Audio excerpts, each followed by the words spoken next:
The first thing Lydia Thorne noticed when the handcuffs clicked shut around her wrists was how cold the metal felt against her skin.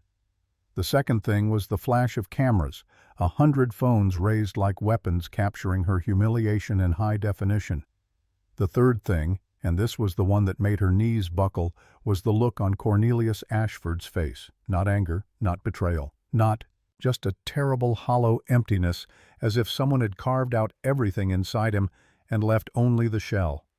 Vivian Lockhart's voice cut through the ballroom like a knife through silk. She poisoned the old man for the inheritance. She's a con artist, a gold digger, and you all fell for it. The crowd pressed closer. Lydia could smell expensive perfume mixing with sweat, could hear the whispers spreading like wildfire through Charleston's elite. Her gold dress, the one Cornelius had bought for her, the one that had made her feel like she belonged, now felt like a costume, a joke. Security guards flanked her on both sides, their grips firm but not cruel. One of them was young, couldn't have been more than 25, and he wouldn't meet her eyes. Cornelius stood 20 feet away, holding a manila folder. His hand trembled, just slightly, enough that the papers inside rustled, a sound somehow audible even over the chaos. He opened his mouth, closed it, opened it again. But whatever he meant to say dissolved into the noise. The police detective stepped between them, a woman with gray streaks in her dark hair and eyes that had seen too much to be impressed by ballrooms or diamonds or accusations shouted by socialites in $10,000 gowns. "Miss Thorne, you have the right to remain silent." Lydia's vision blurred, not from tears she'd learned years ago that tears solved nothing, but from the sheer impossibility of it all. 3 days ago she'd been scrubbing tables at a diner in Mount Pleasant. 2 days ago she'd been standing in front of an easel, her hands steady as she applied solvent gel to a 300-year-old canvas. Yesterday she'd been laughing with Dorothea Ashford in the kitchen of the family estate, learning to make she-crab soup the old low-country way. Now this. The detective's voice droned on something about rights and lawyers and evidence, but Lydia couldn't hear it anymore. All she could hear was the memory of Thaddeus Ashford's voice, cold and certain, echoing in a warehouse that smelled of rust and old rope. "You're Rosalind Ashford, and I'm finishing what I started 20 years ago." The screen went black. White text appeared. 36 hours earlier. Morning broke over Charleston with the kind of heat that promised misery by noon. Lydia pulled her hair into a tight bun as she walked down King Street, her sneakers slapping against pavement still damp from the sprinklers that ran every night outside the historic homes. She'd already been awake for 3 hours. The diner shift started at 4:30, which meant she woke at 3:45, dressed in the dark, and walked the 2 miles because the bus didn't run that early and she needed to save every dollar. Her phone buzzed. A text from the Medical University of South Carolina. "Marco Thorne scheduled for consultation, Dr. Pemberton, 2 p.m. today. Please confirm." She confirmed, deleted the message, kept walking. The Ashford room didn't open until 11, but staff had to arrive by 9 for prep. Lydia let herself in through the back entrance, past the dumpsters and the smoker's corner where the line cooks took their breaks. The kitchen was already alive with noise pans clanging, someone shouting about shrimp stock, the hiss of something hitting hot oil. Russell Blackwood, the floor manager, stood near the expediting station with his arms crossed. He was 42, balding, and had the kind of face that looked like it had never smiled without calculating the cost first. "Thorne, you're on water and bread today. The Ashfords are coming in for lunch." Lydia's stomach tightened. The Ashfords came once a month, always the same table by the window, always the same order. Cornelius Ashford, silent and severe in his tailored suits. Dorothea Ashford, his mother, who wore pearls that had probably been in the family since before the Civil War. And lately Vivian Lockhart, who draped herself over Cornelius like expensive upholstery and treated the staff like furniture that occasionally needed dusting. Understood. Russell stepped closer. His breath smelled like coffee and something sour. "Do not speak unless spoken to. Do not make eye contact with Mr. Ashford. If his mother complains, you nod and disappear. If the fiancée snaps her fingers, you move. Are we clear?" Lydia nodded. She'd heard this speech before. Every server had. The Ashfords weren't just wealthy, they were Charleston royalty.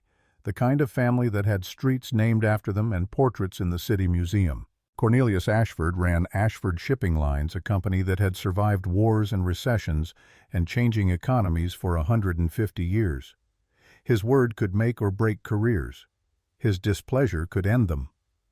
She tied her apron, checked her reflection in the polished steel of a refrigerator door. Dark circles under her eyes. A small scar on her chin from falling off her bike when she was 7. Hair that refused to stay completely smooth no matter how much gel she used. She looked tired. She was tired. But she couldn't afford to show it. The lunch rush started at 11:30. By noon, every table was full, and the noise level had risen to that particular frequency that meant money was being spent and reputations were being maintained. Lydia moved through it like a ghost, refilling water glasses, delivering bread baskets, clearing plates. Invisible. That was the key. Be competent enough that no one noticed you, but not so competent that you stood out. At 12:15, the front doors opened and the restaurant fell into a hush. Cornelius Ashford walked in first. He was 62, though he looked younger, the kind of younger that came from personal trainers and dermatologists and a life without the stress of wondering how to pay for groceries. His hair was silver at the temples, dark everywhere else. His suit was charcoal gray, perfectly tailored. His eyes were the color of steel in winter. Behind him came Vivian, 29, blonde, wearing a red dress that probably cost more than Lydia made in 6 months. She had the kind of beauty that came with a manual, perfect posture, perfect smile, perfect nails. She laughed at something Cornelius hadn't said, a bright, performative sound. And then Dorothea. She walked slowly, leaning on a cane carved from dark wood. 68 years old, with skin like parchment and eyes that missed nothing. She wore black, as she always did, with a single strand of pearls. Her hair was white, pulled back in a bun so tight it looked painful. Russell practically sprinted to greet them. "Mrs. Ashford, Mr. Ashford, Miss Lockhart, your table is ready." They moved toward the window seat. As they passed Vivian's purse, oversized leather, probably Italian, swung out and caught Lydia hard in the ribs. Lydia gasped, stumbling back, the water pitcher in her hands sloshing dangerously. Vivian didn't even glance at her. "Watch where you're standing." Lydia steadied herself, heart pounding. Cornelius paused. For just a second his eyes met hers. There was something in that look, not quite an apology, not quite acknowledgement, just a flicker of something human before Vivian tugged on his arm. "Come on, darling, I'm starving." They sat. Lydia approached with the water, her hands perfectly steady, despite the pain radiating from her ribs. "Sparkling or still?" Vivian answered without looking up from her phone. "Sparkling for me and Cornelius. The old woman will have tap. She doesn't like bubbles." Lydia's gaze flicked to Dorothea. The older woman's face had gone very still. To call the matriarch of the Ashford family the old woman in public was more than rude. It was a calculated insult. Dorothea's voice, when it came, was quiet, but sharp enough to cut. "I will have sparkling, with lemon." Vivian rolled her eyes, scrolling through her phone. "Whatever, just bring it." Lydia poured the water with the precision she'd learned from years of practice. As she leaned in to place the glass near Cornelius, she caught the scent of his cologne, something woodsy and expensive. He looked up, and for a moment their eyes met again. He looked exhausted, not physically tired, but worn down in some deeper way, like a man carrying weight he couldn't put down. "Thank you." His voice was low, almost gentle. "You're welcome, sir." Vivian snapped her fingers. "Excuse me, I didn't ask for ice in mine. Take it back." Lydia looked at the glass. There was no ice. "Ma'am, there's no—" "I said take it back. It looks cold. I hate cold water. Bring me room temperature." "God, is it so hard to find competent help these days?" Vivian laughed, looking at Cornelius for validation. He didn't smile. He stared out the window at the street beyond, at the tourists taking photos and the horse-drawn carriages and the world that existed outside this moment. "Just change the water, please." Lydia took the glass. Her knuckles were white around the stem. "Right away." She walked back to the service station, gripping the counter until the urge to throw something passed. A fellow server, Marcus, glanced at her. Rough table. The usual. She poured new water, let it sit until the chill faded, carried it back, set it down in front of Vivian without a word. Better. Vivian didn't look at her. Lydia retreated to the wall, hands clasped behind her back, waiting. Invisible again, the way she needed to be. The meal progressed. Appetizers arrived, she-crab soup, oysters on ice, fried green tomatoes. Vivian talked constantly, dropping names of politicians and designers and charity galas. Cornelius nodded at intervals, his attention somewhere else. Dorothea ate nothing. She sat with her arms crossed, staring out the window with the kind of loneliness that comes from being surrounded by people who don't see you. Then Vivian said something that made Lydia's blood freeze. Honestly, Cornelius, we should have gone to Husk. This place is going downhill, and your mother, God, she's so difficult. Everything's too cold or too hot or too something. It's exhausting. Dorothea's fingers tightened on her cane. Her voice when she spoke was barely above a whisper, but Lydia heard it, heard every word, because Dorothea wasn't speaking English.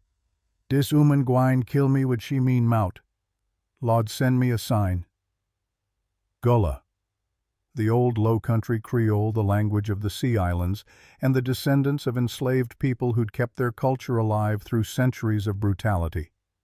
Lydia's grandmother had spoken it, had taught it to her in the quiet hours after school when they'd sit on the porch in the Appalachian foothills and shell peas and talk about roots and history and the words that carried power. This woman is going to kill me with her mean mouth. Lord, send me a sign. Lydia's heart hammered. She shouldn't respond. She should stay silent, stay invisible, do her job. But something in Dorothea's voice, the resignation, the loneliness, the quiet plea for someone, anyone to see her, broke through every rule Lydia had built for survival. She stepped forward, looked Dorothea in the eye, and answered in Gullah. Ma'am, eagle ain't fly would crow. The silence that followed was absolute.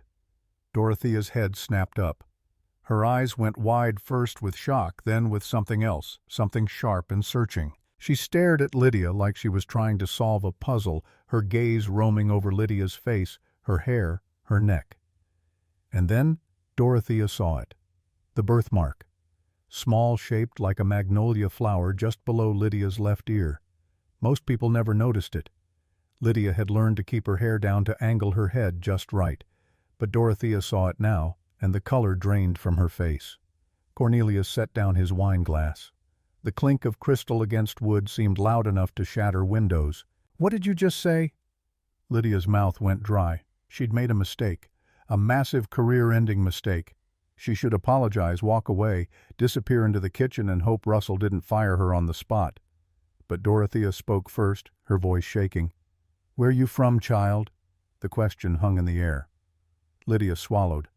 My father's from the mountains, ma'am, West Virginia. But my grandmother was from the low country. She taught me. Dorothea's hand went to the pearls at her throat. Her fingers trembled. What's your name? Lydia Thorne, ma'am. Vivian slammed her hand on the table. Silverware jumped. Excuse me, what is happening? Is this some kind of secret code? Cornelius? Are you going to let the help mock us in a foreign language? Cornelius held up a hand. His eyes were fixed on Lydia, and there was something in them now. Not anger, but a terrible dawning awareness. You speak Gullah? It wasn't a question. Yes, sir. My grandmother spoke it. It's been 20 years since I heard anyone else. 20 years. The words came out strangled. Cornelius stood abruptly, his chair scraping against the floor. Every head in the restaurant turned toward them. Cornelius, what are you doing? Vivian's voice was shrill now, panic creeping in at the edges. But Cornelius didn't look at her. He stared at Lydia like she was a ghost, like she was something impossible made flesh.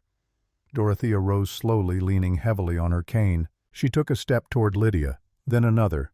Turn your head, child. Let me see your neck. Lydia obeyed without thinking. Dorothea's breath hitched. A sound escaped her throat, half gasp, half sob. Sweet Jesus.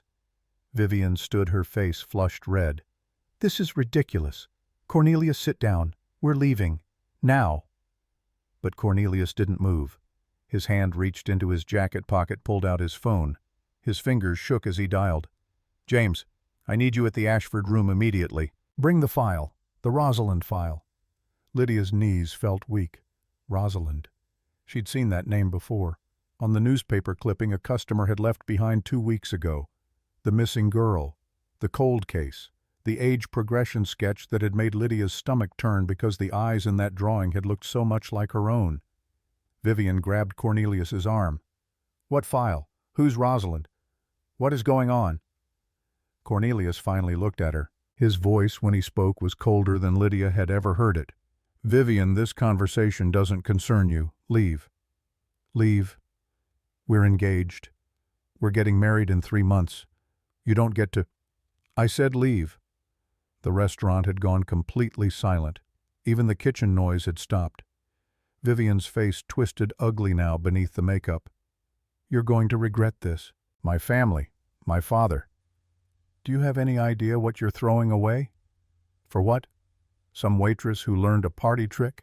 She turned to Lydia, and the venom in her voice was pure poison. "Congratulations. You just destroyed your life for 5 minutes of attention. I hope it was worth it."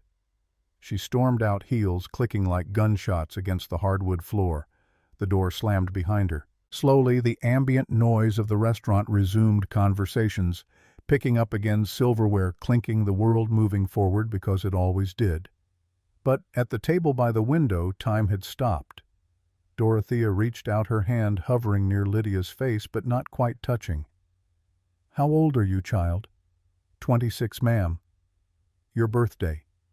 "July 14th, 1998. Dorothea's hand dropped. She turned to Cornelius, and there were tears in her eyes now, running down her cheeks and dripping onto her pearls. "It's her! Cornelius, it's her!" Lydia's vision swam. The room tilted. She grabbed the back of a chair to steady herself. "I'm sorry, I don't understand. Who do you think I am?" Cornelius's voice was barely a whisper. "My daughter. You're my daughter." The words didn't make sense. They couldn't make sense. Lydia had a father, Marco Thorne, 58 years old, lying in a hospital bed at MUSC with half his body paralyzed from a stroke. The man who'd found her at a West Virginia orphanage when she was 6, who'd taught her how to sand wood and mix varnish and see the history hidden under layers of grime. The man who'd sold his tools to pay for her first semester at SCAD, who'd driven her to Charleston when she got the scholarship, who'd cried at her college graduation, even though he'd never said the words, "I'm proud," out loud. "My father is Marco Thorne. He's at the hospital right now. I don't know who Rosalind is, but I'm not—" "You have a birthmark." Dorothea's voice cut through the fog. "Shaped like a magnolia flower, below your left ear. My granddaughter had the same mark. Exactly the same." Lydia's hand went to her neck. She'd had the birthmark as long as she could remember. Marco had told her it was special, that magnolias meant strength and dignity, that she should be proud of it. Lots of people have birthmarks. Not like that. Not in that exact spot. Dorothea pulled something from her purse. A photograph, old and creased, protected in a plastic sleeve. She held it out with trembling hands. The photo showed a little girl, maybe 5 or 6 years old, with dark curls and a gap-toothed smile. She stood on a beach holding a bucket, the ocean stretching out behind her. And on her neck, clearly visible even in the faded image, was a birthmark shaped like a magnolia flower. Lydia stared at the photo, at the girl's eyes, at the shape of her face, at the pendant around her neck, a small silver magnolia, just like the one Lydia wore every single day. The one Marco had given her when he'd found her at the orphanage. The one he'd said she'd been clutching so tight they'd had to pry it from her fingers. "Where did you get this?" Her voice didn't sound like her own. Dorothea's tears fell faster now. "I took it. The summer before she disappeared. July 2004. We were at our beach house on Edisto Island. She was 6 years old. 3 weeks later she drowned. My son's daughter. My Rosalind." The floor seemed to fall away. Lydia's ears rang. She heard herself speaking from very far away. "I didn't drown. I didn't. Marco found me in West Virginia, at an orphanage. He adopted me. He's my father." Cornelius stepped forward. His eyes were wet, his voice breaking. "We searched for 2 years. The police, the FBI, private investigators. They found her body." His voice cracked. "They found a body. In the water. We buried her. We had a funeral. Then it wasn't me. But even as Lydia said it, something cold and terrible was opening up inside her chest. Because she didn't remember anything before the age of 6. She had no memories of West Virginia, no memories of how she'd ended up at that orphanage. The doctors had said it was trauma, that children sometimes blocked out things too painful to process. Marco had never pushed. He'd just loved her, raised her, given her a home. But what if Russell appeared at her elbow, his face red? "Thorne, what the hell is going on? You need to get back to work or she's done working here."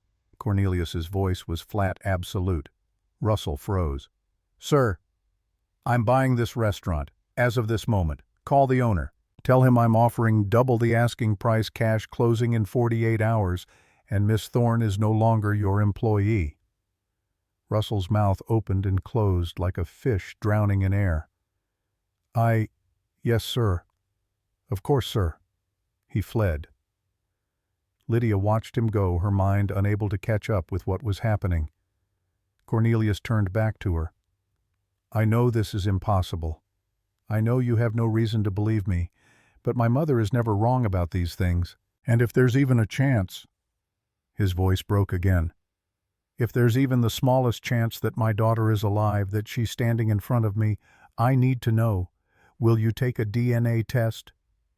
Lydia wanted to say no, wanted to run to go to the hospital to hold Marco's hand and tell him about the insane billionaire who thought she was his dead daughter. But Dorothea was looking at her with such hope, such desperate, fragile hope, that the word no died in her throat. Yes, I'll take the test." Dorothea made a sound like a prayer answered. Cornelius pulled out his phone again. "I'll have a kit sent to my office. We can do it this afternoon. I'll pay for the rush processing, 72 hours. And in the meantime—" he hesitated. "In the meantime, I want to know everything. Who raised you? Where you've been? What you remember." Lydia's phone buzzed in her apron pocket. She pulled it out with numb fingers. A text from MUSC. "Marco Thorne experiencing complications. Please come to ICU immediately."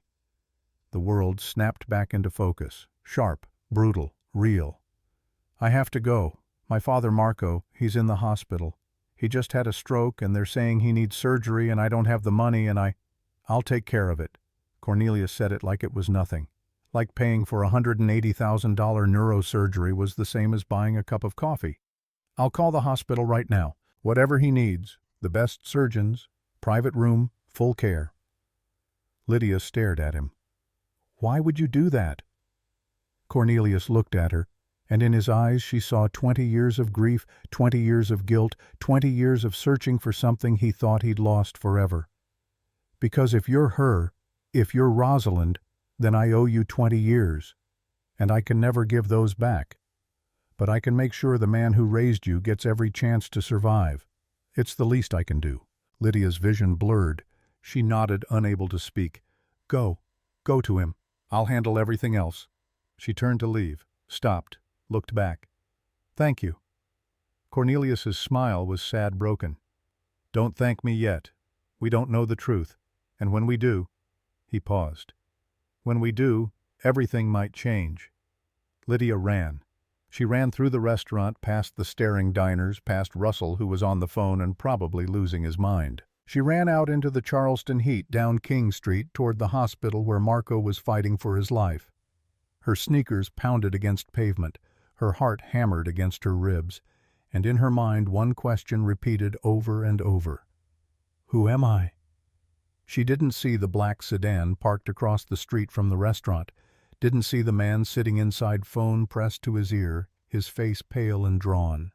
Thaddeus Ashford watched her disappear around the corner. Then he ended the call and dialed another number. It's done. She knows. Or she will soon. A pause. No, we can't let that happen. If the DNA test comes back positive, if Cornelius finds out the truth, another pause. Longer this time. I don't care what it costs.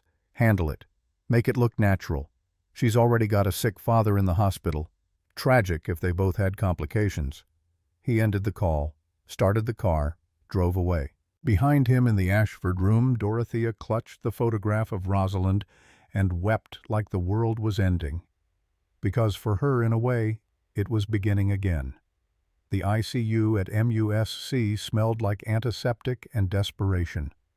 Lydia pushed through the automatic doors, her uniform still damp with sweat from the run, her heart a fist beating against her ribs.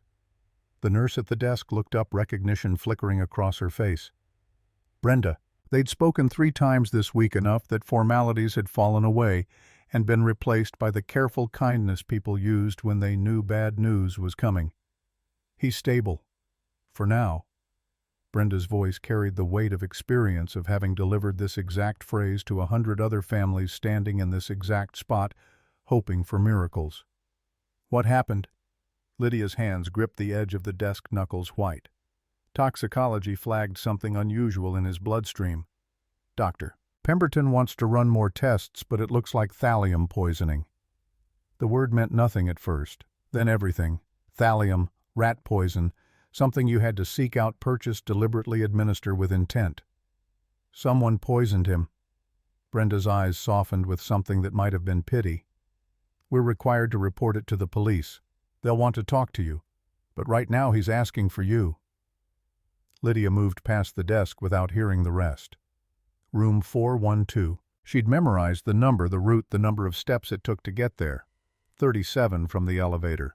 She counted them now, each one a prayer she didn't know the words to. Marco looked smaller than he had yesterday. The stroke had stolen the left side of his body, turned his face into a mask where only half the expressions worked. But his eyes tracked her as she entered, and his right hand lifted slightly from the blanket. She took it. His fingers were cold. Hey, Daddy. The word came out broken. She'd called him that since she was 7, when he'd explained that Marco felt too formal for family and father sounded like something from a movie. Daddy had stuck. It fit. His mouth moved, forming shapes that might have been words if the stroke hadn't stolen his ability to make them clear. Don't try to talk. I'm here. You're going to be okay. But even as she said it, she knew it was a lie. The kind of lie people told in hospitals because the truth was too heavy to carry and too sharp to hold. Marco's hand squeezed hers.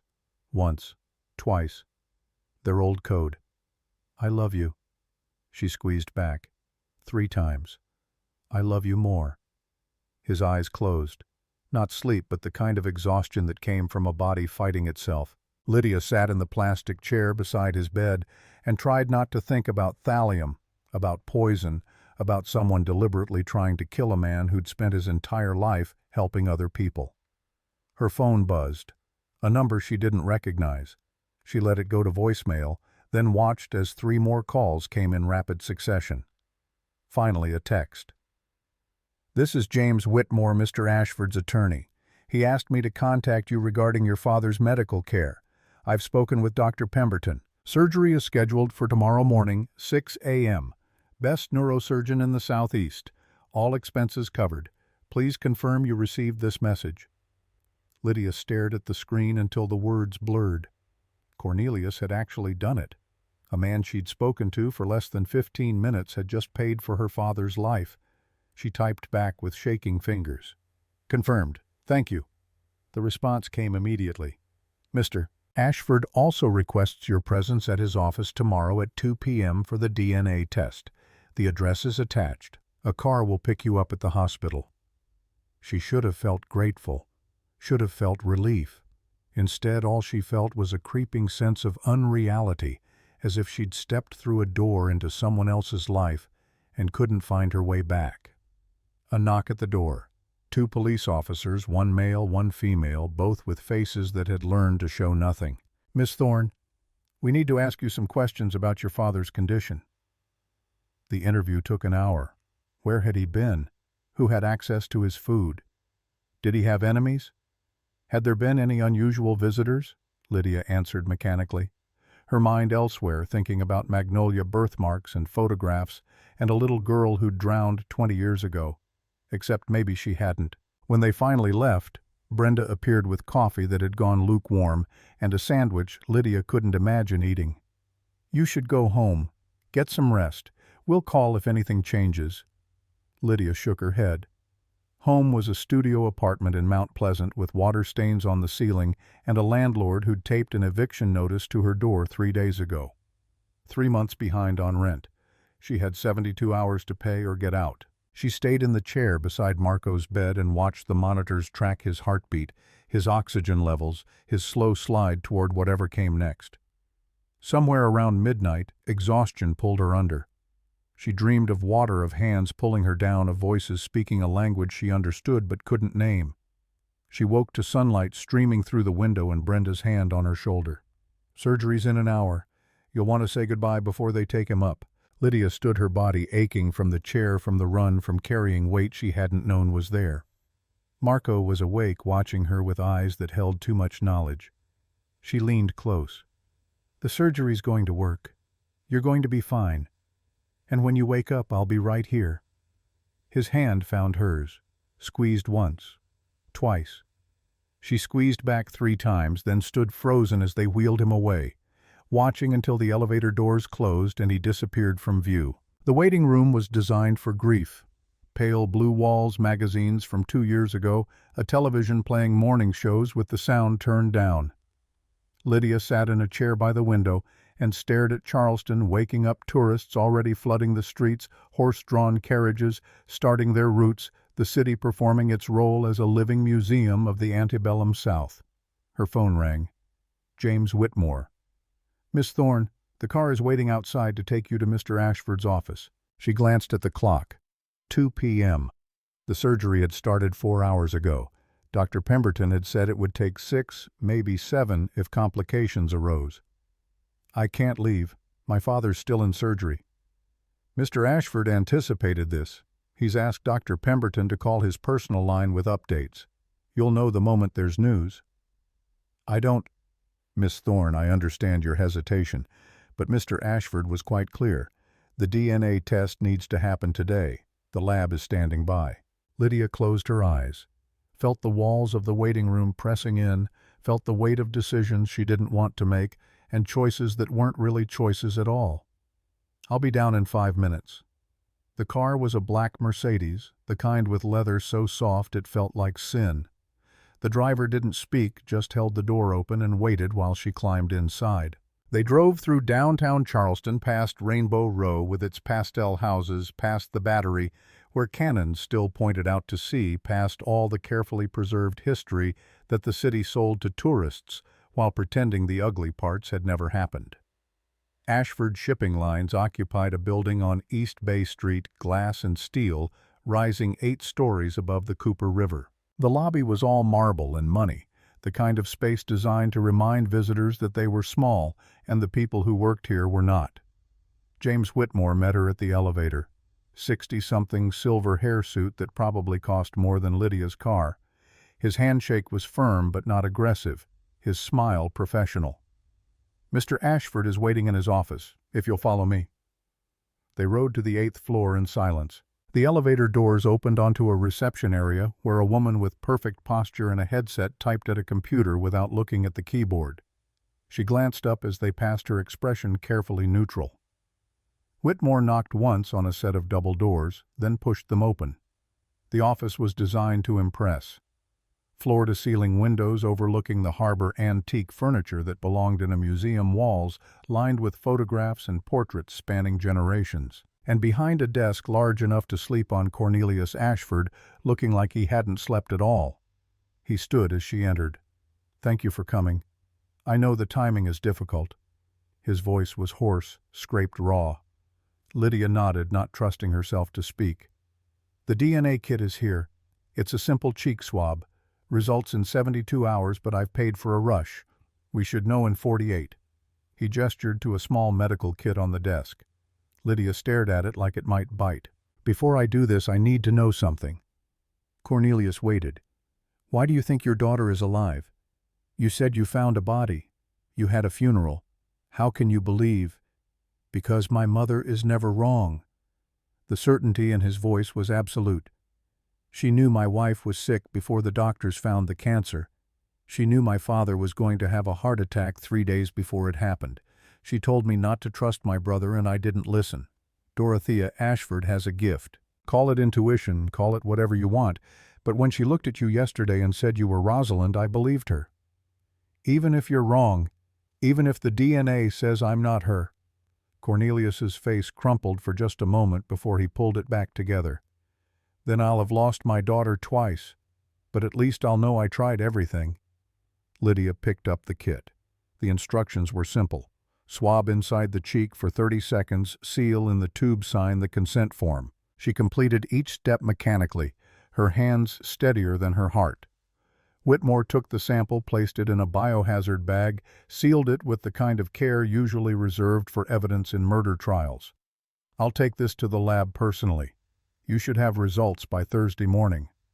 He left. The door clicked shut. Lydia and Cornelius stood in the office, two strangers bound together by a possibility neither of them knew how to handle. "There's something else." Cornelius moved to a credenza against the wall, pulled open a drawer, and removed a folder. Manila, thick, the edges worn from handling. "This is everything we know about Rosalind's disappearance. Police reports, witness statements, the autopsy report for the body we found. I want you to read it, before the results come back. Because if you are her, you deserve to know what happened. And if you're not—" His voice broke. "If you're not, at least someone else will know the full story." Lydia took the folder. It was heavier than it looked. "What if I don't want to know? Then burn it, but I think you do. I think that's why you're here." He was right. She'd been here since the moment Dorothea showed her that photograph. Since the moment she'd looked at a 6-year-old girl with her eyes and her birthmark and her pendant and realized that every story she'd been told about her life might be built on sand. Her phone rang. "Dr. Pemberton." She answered, her voice barely a whisper. "Hello. Miss Thorne, your father is out of surgery.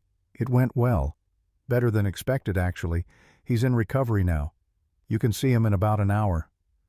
The relief hit like a wave, stealing her breath. "Thank you. Thank you so much." She hung up. Cornelius was watching her with something that might have been envy. "Good news. The best. He made it through. I'm glad." And he meant it. She could see it in his eyes, the genuine relief that Marco Thorne, a man Cornelius had never met, was going to survive. Because if Lydia was Rosalind, then Marco was the man who'd saved her, raised her, given her the 20 years that Cornelius had lost. "The car will take you back to the hospital. Take the folder. Read it when you're ready." Lydia clutched it to her chest like armor. "Why are you doing all this? You don't know me. The DNA might say I'm nobody to you." Cornelius walked to the window, stared out at the harbor where ships moved like toys across water that had seen centuries of commerce and cruelty and survival. 20 years ago, my daughter disappeared. They found a body 3 days later washed up on the beach at Edisto Island. The face was gone, eaten by fish and time. But the size was right, the age was right, and my brother identified her by a birthmark on her neck. We buried her. I divorced my wife because neither of us could look at each other without seeing what we'd lost. I spent 2 decades believing my daughter was dead because I trusted the wrong person." He turned back to face her. "If there's a chance I was lied to, if there's a chance she survived, then everything I've done for 20 years has been a waste. Every decision, every moment of grief, every time I wished I'd died instead of her. And if you're not Rosalind, if this is just a coincidence, then I'll know for certain that she's gone, and I can finally let her rest. Either way, I need the truth. We both do." Lydia nodded. The folder felt like it was burning through her shirt. She rode the elevator down in silence, climbed back into the Mercedes, watched Charleston blur past the windows. But her mind was elsewhere, circling around one word Cornelius had said. "Brother. My brother identified her." She opened the folder. The first page was a police report dated August 15, 2004. Missing child, Rosalind Ashford, age 6, last seen at family beach house, Edisto Island. Parents reported her missing at 8 p.m. Search began immediately. Body found 3 days later. The second page was an autopsy report.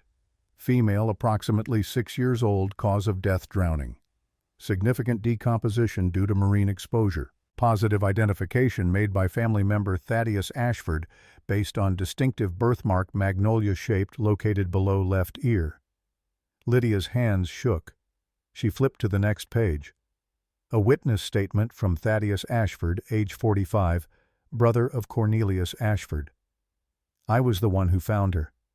I'd been searching the beach and I saw something in the water. When I pulled her out, I knew immediately. The birthmark. I'd seen it 1,000 times.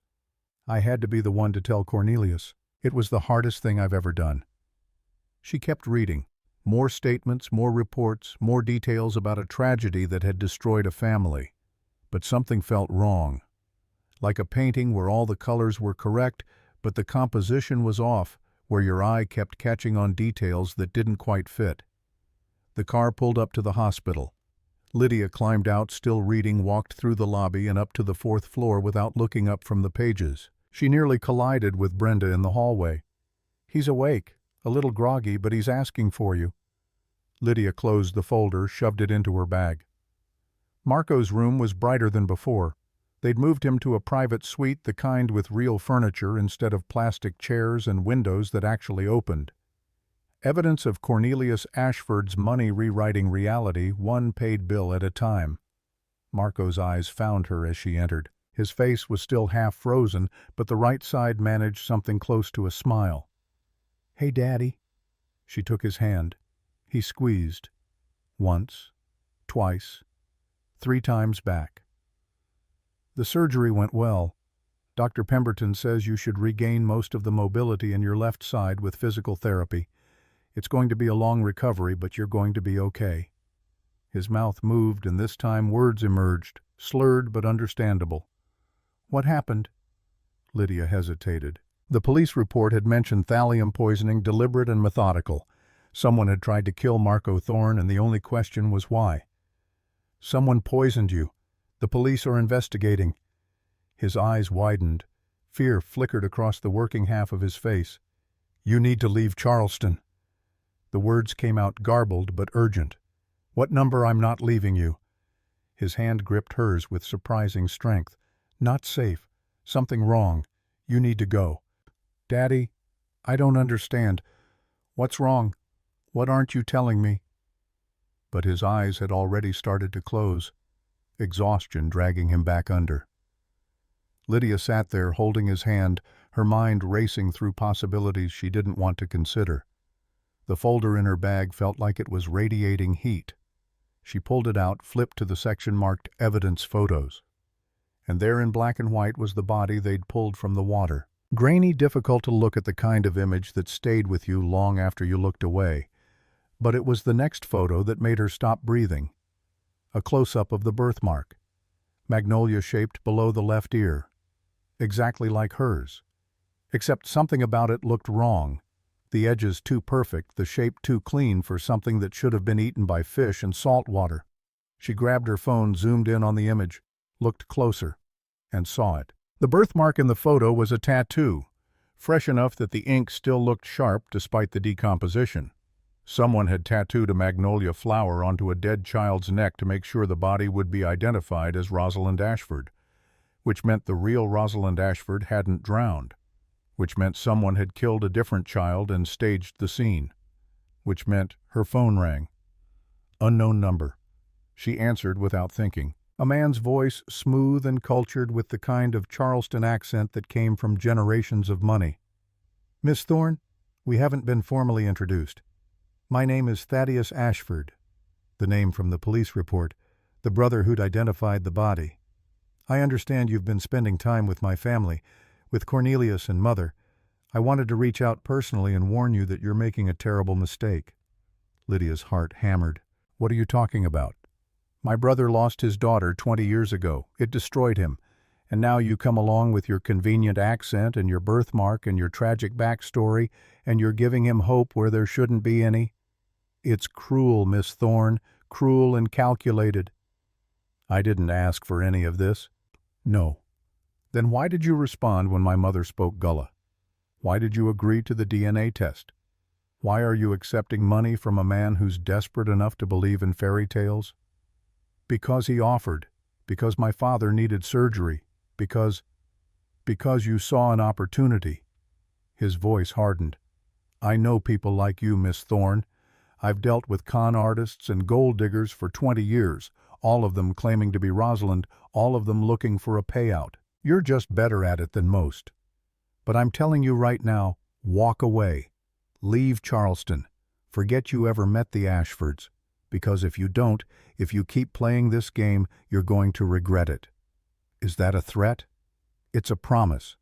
My brother has suffered enough. I won't let you destroy him again. The line went dead. Lydia sat in the private hospital room staring at the phone, her mind spinning through the implications. Thaddeus Ashford had identified a body that wasn't Rosalind, had told his brother that his daughter was dead, had let Cornelius bury a stranger and spend 20 years drowning in grief. Why? She flipped back through the folder until she found it. A document dated 2005, 1 year after Rosalind's death. A probate filing showing that Cornelius Ashford had transferred half his shares in Ashford Shipping Lines to his brother as part of a grief-motivated restructuring. Thaddeus had gained control of 40% of the company after Rosalind died. Motive. If Rosalind was alive, if she came back, if she inherited what was rightfully hers, Thaddeus would lose everything. Lydia's phone buzzed. A text from an unknown number. Leave Charleston tonight or your father won't survive the week. No signature, no way to trace it. Just a promise of violence delivered in 14 words. She stood, every instinct screaming at her to run, to pack Marco into a car and drive until Charleston was a memory. But before she could move, the door to the hospital room opened. Dorothea Ashford stood in the hallway leaning on her cane, her face grave. "We need to talk, child, before it's too late." They found an empty consultation room, windowless and institutional, the kind of space where doctors delivered bad news and families made impossible decisions. Dorothea eased herself into a chair with the careful movements of someone who'd learned to negotiate with pain. "You've read the file." It wasn't a question. Lydia nodded. "Then you know the body they found wasn't Rosalind. You saw the tattoo." "How did you?" "Because I've known for 20 years. I told Cornelius the moment I saw that autopsy photo. Told him the birthmark was wrong, that something was off. But he was destroyed. His marriage was falling apart. His brother was the only family he had left besides me. And Thaddeus swore on his life that the body was Rosalind, that he'd checked, that he was certain." Dorothea's hands trembled on the cane. "So Cornelius buried a stranger. And I spent 20 years wondering if my granddaughter was alive somewhere suffering because I couldn't prove what I knew in my bones to be true. Why didn't you tell him about your suspicions?"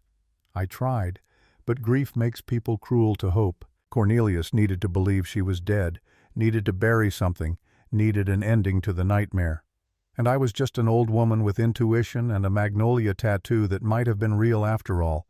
I had no proof, no evidence, just a feeling that wouldn't leave me alone. She reached out, took Lydia's hand. "Until yesterday. Until you spoke to me in Gullah and I saw that birthmark and I knew with every part of me that God had answered 20 years of prayers." "But what if the DNA test says you're wrong?" Dorothea smiled, and it was the saddest thing Lydia had ever seen. "Then I'll die knowing I was right anyway. Because science doesn't know everything, and some truths live deeper than blood." Lydia's phone buzzed again. Another text. "Your father's heart monitor just flatlined. Shame about the malfunction." She ran, sprinted down the hallway, Dorothea's voice calling after her medical staff jumping out of the way.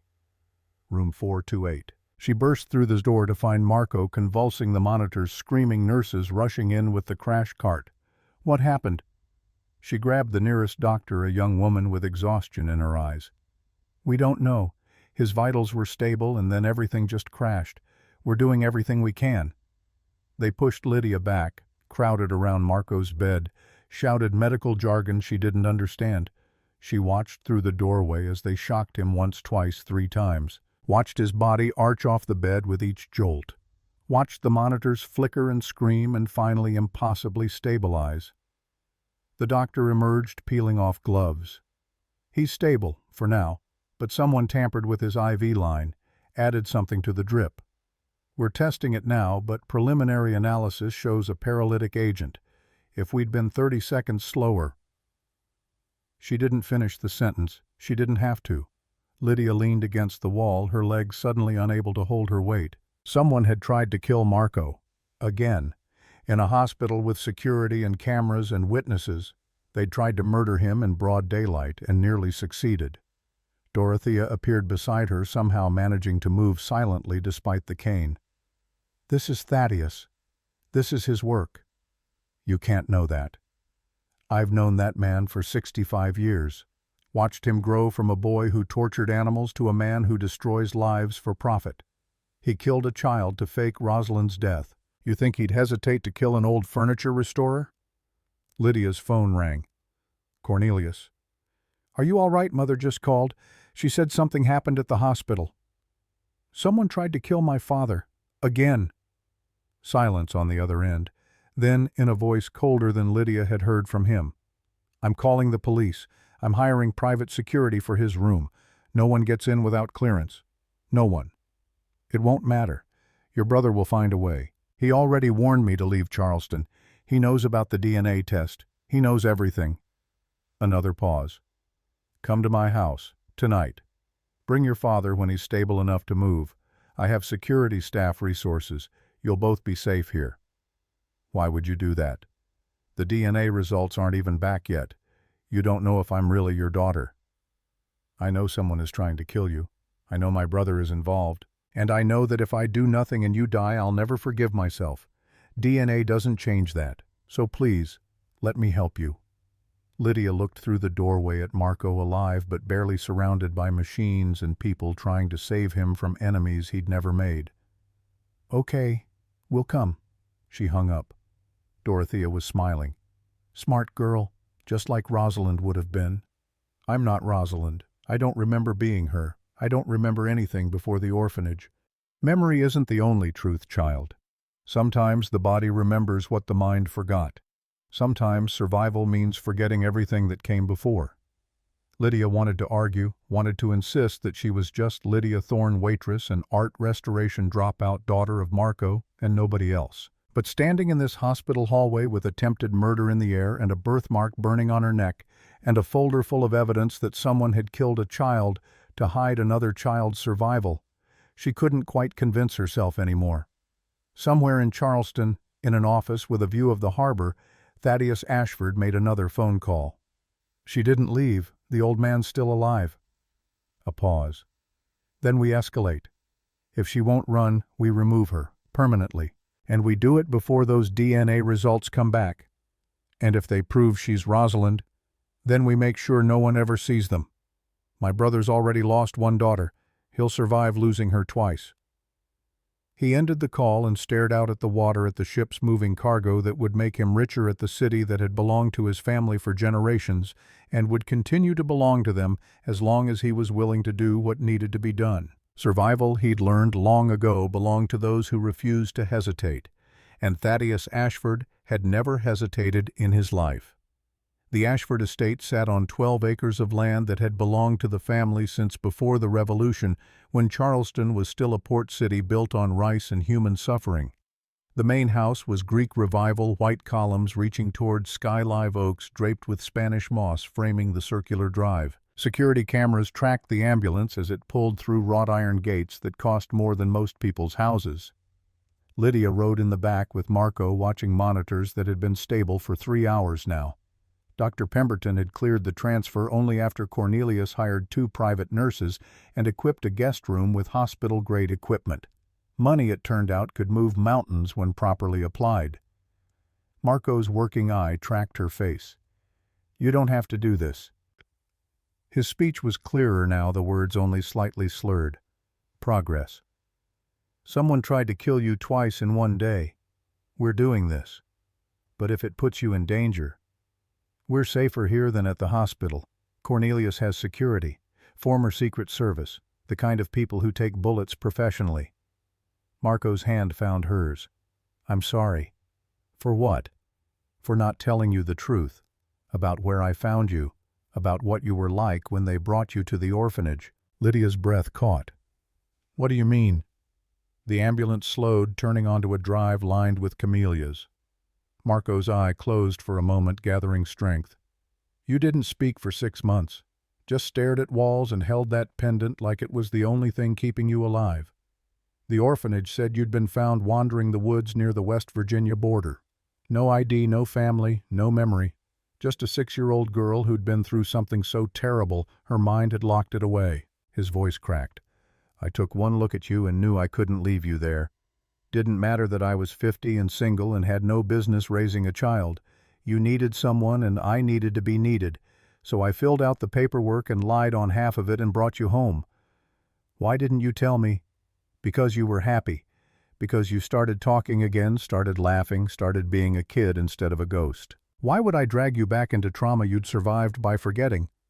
The ambulance stopped. Doors opened. Lydia watched as the nurses efficiently transferred Marco onto a gurney, wheeling him toward a side entrance where a medical elevator waited. She followed, her mind reeling.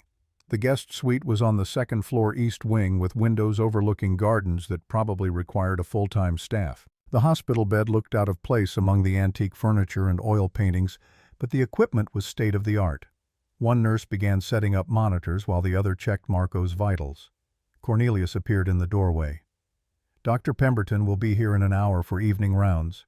If you need anything before then, press the call button. Security is stationed at both stairwells and the elevator. No one enters this wing without authorization. He looked at Marco. Mr. Thorne, I'm Cornelius Ashford. I'm sorry we're meeting under these circumstances. Marco studied him with the sharp awareness of someone who'd spent a lifetime reading people. You're the one paying for all this. I am. Why? Cornelius glanced at Lydia, then back. Because your daughter may be mine, and if she is, you're the man who saved her life and gave her 20 years I couldn't. That's a debt I can never repay, but I can start by making sure you survive to see her graduate, get married, have children of her own. Whatever comes next. Marco's expression softened slightly. She's a good girl. Best thing that ever happened to me. I believe you. The nurses finished their setup and left. Cornelius gestured for Lydia to follow him into the hallway. The DNA results are being expedited. We should have them by tomorrow afternoon. In the meantime, there's something I need to show you. They walked through corridors lined with family portraits, Ashford stretching back 8 generations, stern faces and formal poses, the visual history of a family that had survived by adapting to whatever version of Charleston existed at the time. Cornelius stopped in front of a door at the end of the hall. This was Rosalind's room. I haven't changed anything since she disappeared. He opened the door. The room was frozen in 2004. Stuffed animals arranged on a bed with a princess canopy, books about horses and pirates, a child's easel in the corner with dried paint still crusted on the palette, and covering one entire wall paintings, dozens of them, watercolors and finger paintings and careful sketches all signed in a child's handwriting, Rosalind Ashford, age 6. Lydia stepped inside, drawn to the artwork. Most showed the beach, the ocean gulls and shells and sandcastles. But one painting stopped her cold. A magnolia tree rendered in careful detail with a single flower blooming at the center, and beneath it a girl with dark curls holding the flower like a treasure. She painted that 2 weeks before she disappeared, told me magnolias were magic, that they protected people who needed protecting. Cornelius's voice was thick.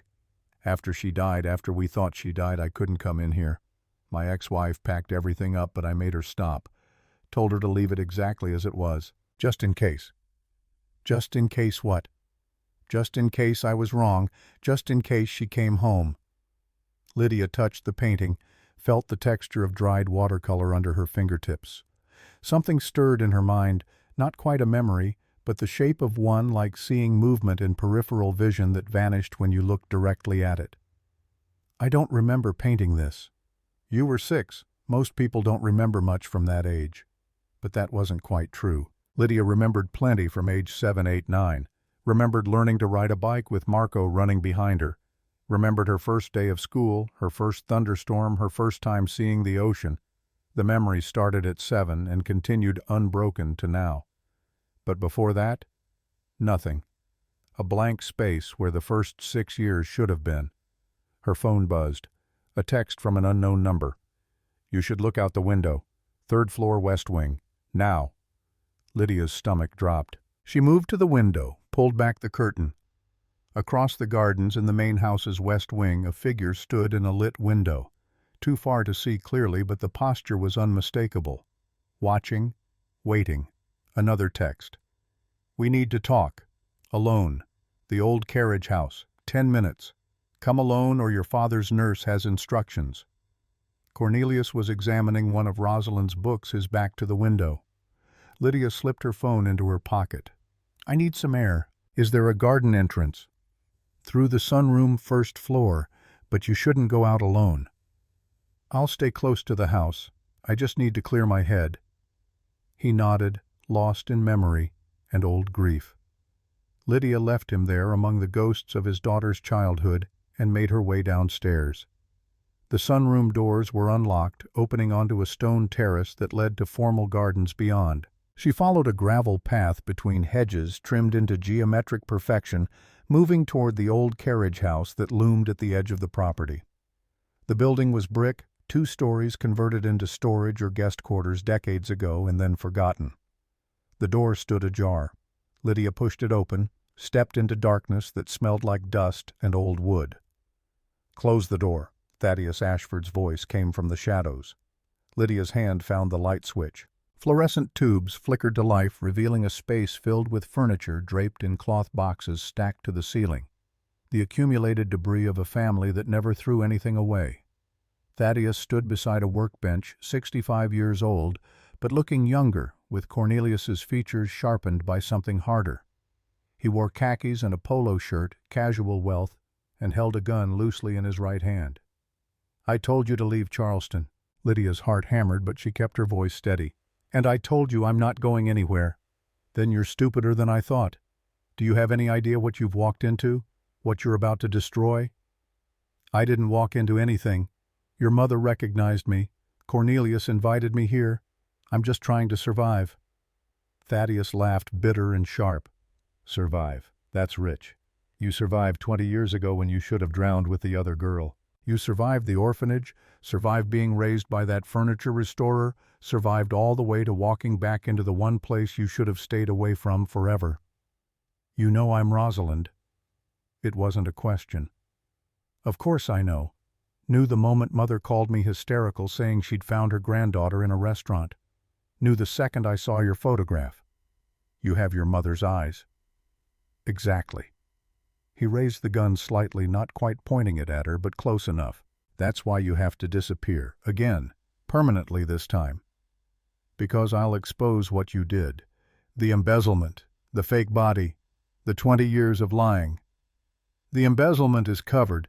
I've had 2 decades to hide money in accounts even the FBI couldn't find. But Cornelius finding out I let him bury a stranger, that I watched him suffer for 20 years over a daughter who was alive the whole time, that I destroyed his marriage and his sanity for 40% of a shipping company." Thaddeus's face twisted. "He'd kill me, literally. My own brother would put his hands around my throat and squeeze until I stopped breathing. So yes, you're a problem that needs solving. Then solve it. Shoot me. But you won't get away with it. Cornelius knows I came out here. Security cameras probably caught me walking across the garden. Security cameras have blind spots. I designed this system, and tragic accidents happen to young women all the time. Slip and fall, hit your head, die before anyone finds you. Very sad. Very final." He stepped closer. Lydia backed away, her mind racing through options. Fight, run, scream, all of them likely to end with a bullet. "Before you kill me, tell me one thing. What happened that day at Edisto? How did you do it?" Thaddeus smiled, and it was the most terrible thing Lydia had ever seen. "You really don't remember, do you? The therapist said trauma could do that. Lock away memories too painful to process. I suppose watching your uncle drug your orange juice and carry you to a boat would qualify." Cold spread through Lydia's chest. "You kidnapped me. I saved you from a life of being Cornelius's perfect daughter. From growing up in his shadow, watching him mold you into whatever he needed you to be. I gave you freedom, and I made $30 million selling you to people who wanted a child they could train from scratch." Lydia's vision blurred. Trafficking. He'd sold her to a trafficking ring. But I escaped. You got lucky.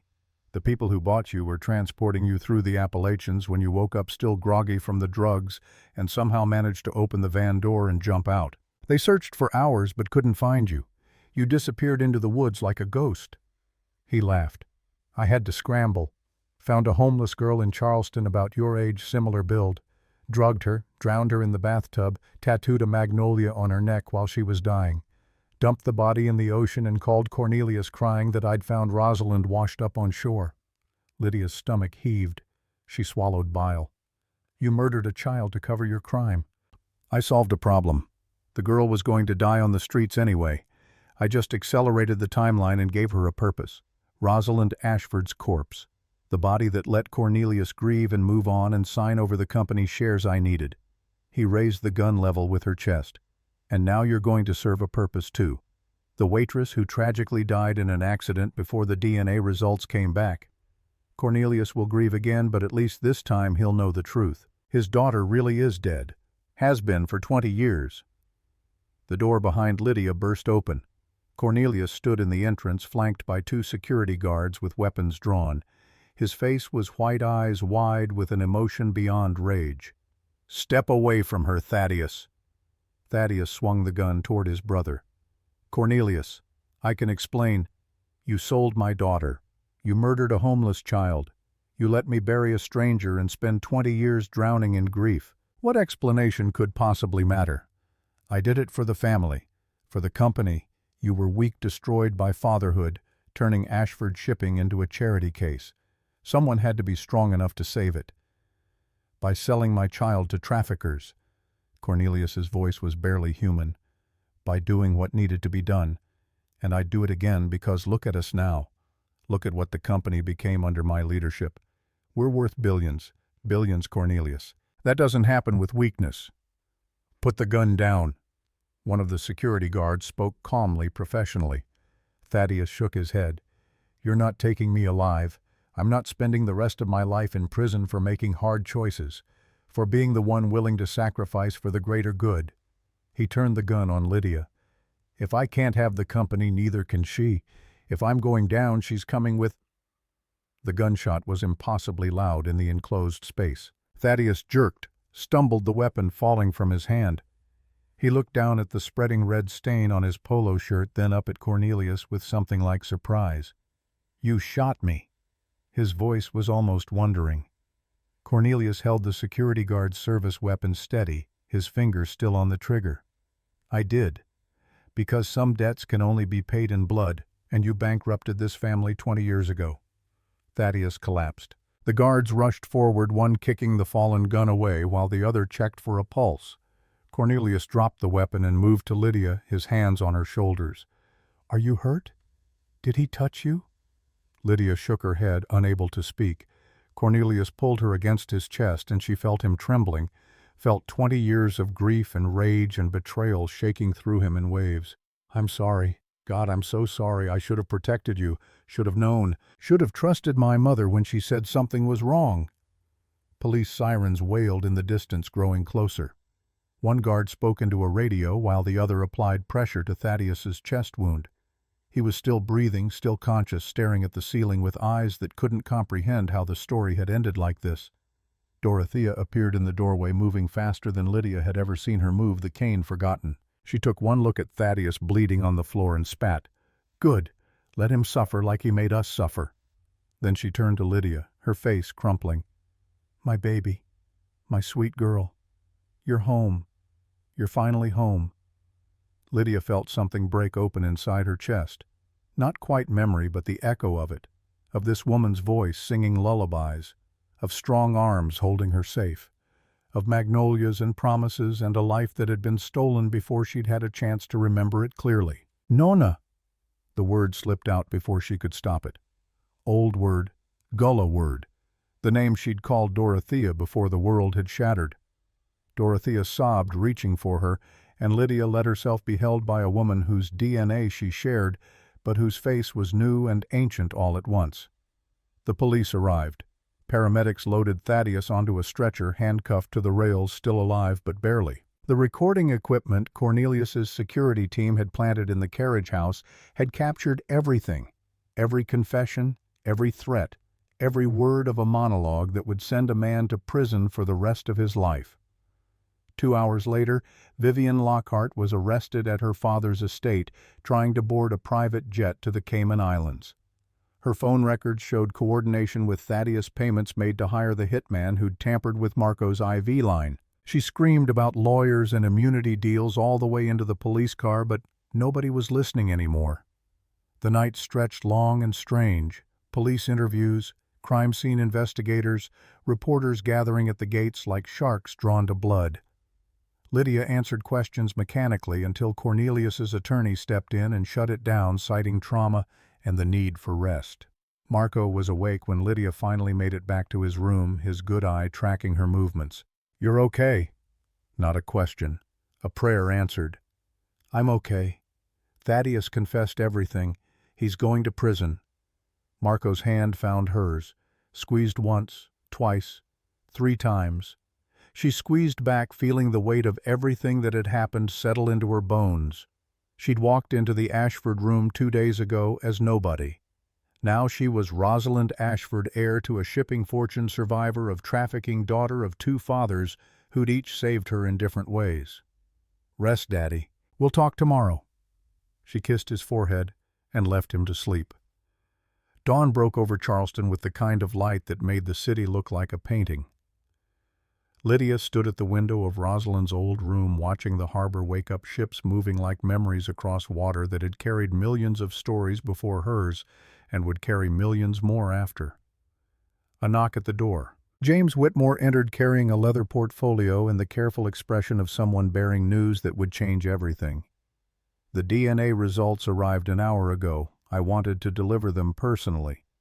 He opened the portfolio, pulled out a document with an official seal. 99.7% probability. You are Rosalind Ashford, biological daughter of Cornelius Ashford and the late Catherine Ashford. The state of South Carolina recognizes you as a recovered missing person. Your birth certificate will be reissued. Your inheritance is being processed. Lydia took the paper with numb fingers, stared at the numbers that proved what her body had already known. "There's more." Whitmore pulled out another photograph. A painting clearly old, clearly damaged. A woman in her 30s holding a magnolia flower, her face obscured by yellowed varnish and a diagonal tear through the canvas. "This is your great-great-grandmother, Isabel Ashford, painted in 1873. It survived the Civil War reconstruction, 150 years of history, but it needs someone with the skill to bring it back. Mr. Ashford believes you're that person." Lydia studied the damage, the careful brushwork beneath the decay, the story waiting to be revealed. "Where is it?" "Downstairs. He had it brought from storage this morning." She found Cornelius in the sunroom, standing beside an easel where the painting waited. Morning light streamed across the damaged canvas, revealing every crack, every place where time had stolen color and clarity. He turned as she entered.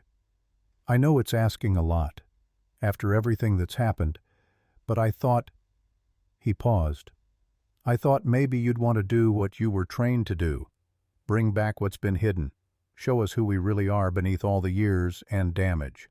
Lydia approached the painting, examined the tear, the varnish, the places where amateur hands had made things worse, trying to make them better. It would take months, maybe a year. Careful work with solvents and patience and hands steady enough to separate destruction from intention. But beneath the decay she could see it.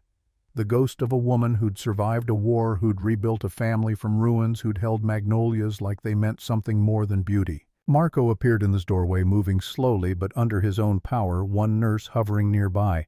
He looked at the painting, at Lydia, at Cornelius. "She's the best I've ever seen. When she was 12, she restored a music box I found in a barn. Thing hadn't worked in 50 years. She brought it back to life." Cornelius smiled, and for the first time since Lydia had met him, it reached his eyes. "Then she's an Ashford after all. We're good at surviving." Dorothea joined them, moving silently, despite the cane, her face softer than Lydia had seen it. She looked at the painting, at her granddaughter, at the 2 men who'd each given this girl life in different ways. "You are magnolia flowers and mountain strength," she said quietly. "All of it, every piece, and we love every piece." Lydia felt tears sliding down her face, but they weren't grief anymore. They were something else. Something that felt like the first day of spring after a winter that had lasted 20 years. She picked up a brush from the supply kit someone had assembled, dipped it in solvent, touched it carefully to the varnish, and watched centuries of yellowing begin to dissolve, revealing color beneath. Blues and greens, and the suggestion of a face that had waited more than a century to be seen clearly again. Behind her, her fathers, both of them, stood together. Her grandmother hummed something old and gullah about roots that grew deep enough to survive any storm. And Lydia worked, bringing back what had been lost, proving that some things survived even when the world tried its hardest to destroy them. The brush moved in steady strokes. The varnish gave way layer by layer. And slowly, impossibly, Isabel Ashford's face emerged strong and defiant, holding a magnolia flower, like a promise that some things were worth protecting no matter the cost. Lydia stepped back, examining her work. The painting was still damaged, still torn, still carrying the scars of everything it had survived. But the woman beneath was visible now, real, whole in a way that had nothing to do with perfection and everything to do with truth. She turned to face the three people who'd saved her in different ways across different lives. "I need to tell you something. All of you." They waited. "I don't know if I'll ever fully remember being Rosalind, the girl who painted magnolias and played on Edisto Island and called you Nonna. That life is gone. The trauma took it. And maybe it's mercy that I don't have to carry those memories." She looked at Marco. "But Lydia is real too. The girl you found in that orphanage, the girl you raised, the woman I became. I can't erase her to become someone else." Then at Cornelius. "So if you're looking for your daughter to come back exactly as she was, I'm going to disappoint you, because I'm not her anymore. I'm what's left after surviving the unsurvivable." Cornelius crossed the room, took her hands in his. "Then that's who I'll love, because she's the woman my daughter became. The woman who's strong enough to restore paintings and families and lives that everyone else gave up for dead. And that's enough. That's more than I ever dreamed I'd have." Marco moved closer, his voice rough. "You're my daughter too. The adoption papers say it. The last 20 years prove it. Biology doesn't change that. Nothing does." Dorothea rested her hand on Lydia's shoulder. "Child, listen to me. You are not Rosalind or Lydia. You are not one thing or the other. You are both and neither, and something new entirely. You are the magnolia that survived the transplanting. Different soil, different light, but the same strength running through you." She paused, her eyes bright. "And that strength, that's pure Ashford. That's mountain grit and low country grace all mixed together. That's survival made flesh. So you be whoever you need to be, and we'll love every version of you we get." Lydia looked at the three of them, the father who'd searched, the father who'd found, the grandmother who'd known. A family built from fragments and held together by something stronger than blood, by choice, by refusal to let go, by love that survived even when hope didn't. "Okay," she whispered. "Then let's build something new. Let's be a family that doesn't pretend the past didn't happen, but doesn't let it define everything that comes next either." She turned back to the painting, picked up the brush again, let the motion of restoration ground her in the present while honoring the past. "Home isn't a place you return to," she said softly, the words rising from somewhere deep. "It's a place you build with people who refuse to let you disappear." Behind her, Cornelius and Marco stood shoulder to shoulder. Two fathers, one daughter. Dorothea settled into a chair, her cane resting against mahogany, older than the war that had nearly destroyed everything the Ashfords had built. And Lydia worked, brought color back to canvas life, back to faces truth, back to stories that had been buried under varnish and lies in 20 years of grief. Outside, Charleston kept spinning its tales of history and heritage. Inside, the Ashford family was writing a new chapter. And this time, nobody was disappearing. The magnolias were blooming. The harbor was singing. And somewhere in the space between who she'd been and who she'd become, Lydia Thorne Rosalind Ashford was finally impossibly home.